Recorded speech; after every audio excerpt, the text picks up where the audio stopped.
പൊന്നാനിയുടെ തനത് സംഗീത പാരമ്പര്യത്തിന് തുടർച്ചയാക്കി പുതുതലമുറ. Beetroot musical ടീമിന്റെ സംഗീത നിശയിൽ അലിഞ്ഞ് പൊന്നാനിക്കാർ.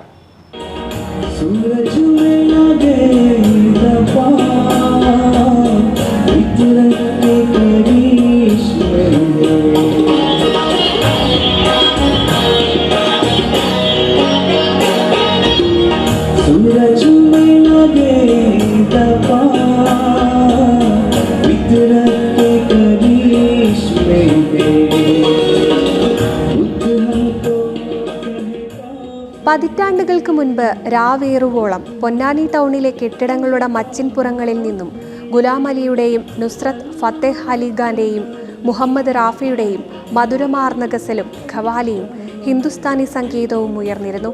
മത്സ്യത്തൊഴിലാളികളും നാട്ടുപ്രമാണിമാരും സംഗീത ലോകത്തിൽ ഒന്നായി അലിഞ്ഞുചേർന്ന സുന്ദര രാത്രികൾ. പഴയകാല തലമുറയുടെ ജീവശ്വാസമായിരുന്ന സംഗീതരാവുകൾക്കായി നിരവധി മ്യൂസിക് ക്ലബ്ബുകളും പുലരുവോളം വാതിൽ തുറന്നിരുന്നു.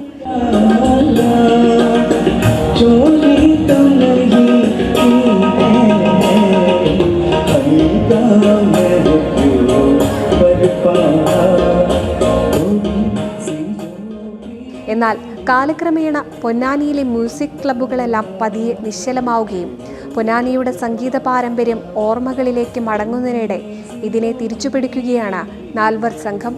ബീട്രൂട്ട് എന്ന പേരിൽ ഷംനാദ്, ബാദുഷ, റാഷിദ്, റൗമാസ് എന്നിവരാണ് പൊന്നാനിയുടെ പാട്ടിന്റെ പാരമ്പര്യത്തെ ഏറ്റെടുത്തിരിക്കുന്ന പുതുതലമുറക്കാർ.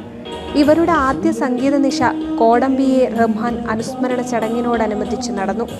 ഹിന്ദിയും മലയാളവും ഇഴചേർത്ത് ആലപിച്ചപ്പോൾ സംഗീതപ്രേമികൾക്ക് മതിവരാത്ത വിരുന്നൊരുക്കുകയായിരുന്നു.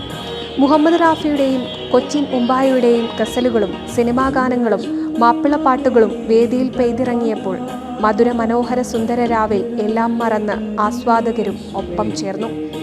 ഞങ്ങൾ കുട്ടിക്കാലം തൊട്ടുള്ള ഫ്രണ്ട്സാണ്. പൊന്നാനിയിലെ തട്ടിൻപുറങ്ങളിൽ ഒത്തുകൂടി പാട്ടുകൾ പാടി ഇരിക്കുന്ന ഒരു തലമുറയെ കണ്ടു വളർന്നവരാണ് ഞങ്ങൾ. അപ്പോൾ ഞങ്ങളുടെ മനസ്സിലും ചെറുപ്പം തൊട്ടേ പഴയ പാട്ടിനോടും അത് പാടുന്ന ഗായകരോട് ഒരുപാട് ഇഷ്ടമുണ്ടായിരുന്നു. മുഹമ്മദ് റഫി സാബ്, ഗുലാം അലി സാബ്, നുസ്രത്ത് ഫത്തേഹ് അലി ഖാൻ, ജഗ്ജീത് ജി തുടങ്ങി അനവധി അനശ്വരരായ ഗായകരുടെ പാട്ടുകൾ കേട്ടുകൊണ്ടാണ് ഞങ്ങൾ വളർന്നത്. അപ്പോൾ അതുപോലത്തെ നമ്മുടെ കാരണവന്മാർ തട്ടുംപുറങ്ങളിൽ ഒത്തുകൂടുന്നത് കണ്ട് വലുതായപ്പോൾ ഞങ്ങൾക്കും ആഗ്രഹം ഉണ്ടായിരുന്നു അതുപോലെ തട്ടുംപുറങ്ങളിൽ ഒത്തുകൂടി പാട്ടുകൾ പാടാനും കൂടിയിരിക്കാനും. അങ്ങനെ യാത്രകളോടും പാട്ടുകളോടുമുള്ള ഇഷ്ടം കൊണ്ടാണ് ബീറ്റ് റൂട്ട്. പൊന്നാനി. കർക്കിടക മാസാചരണത്തിന്റെ ഭാഗമായി കുടുംബത്തിന്റെ സർവ്വ ഐശ്വര്യങ്ങൾക്കായി ഇല്ലം നിറയും തൃപ്പുത്തിരിയും ആഗസ്റ്റ് 11 ഞായറാഴ്ച ആഘോഷിക്കുന്നു. ഇല്ലം നിറ ചടങ്ങുകളിൽ പങ്കെടുക്കുവാൻ കുന്നംകുളം കക്കാട് ശ്രീ മഹാഗണപതി ക്ഷേത്രത്തിലേക്ക് ഭക്തിപൂർവ്വം ക്ഷണിച്ചുകൊള്ളുന്നു.